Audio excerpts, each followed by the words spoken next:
10 menit mencekam di jalanan, aksi polisi selamatkan bayi lahir di ambulans. Kala itu, ambulans terjebak macet di eksit tol Bocimi, Senin 24 April 2023. Meski berhasil menjalaninya dengan selamat, bayi Yani butuh oksigen. Saat itulah dua polisi lalu lintas menjalankan tugasnya. Yani semangka berhenti di pos mudik melanjutkan perjalanan dengan ambulans menuju rumah sakit. Lantaran lalu lintas yang super macet, ambulans tersebut dikawal dua polisi untuk tiba di rumah sakit tepat waktu.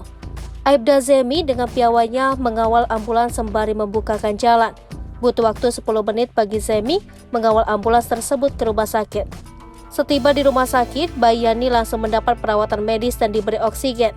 Sebelumnya, aksi serupa dilakukan oleh Bribda Johan Milan menuju puskesmas.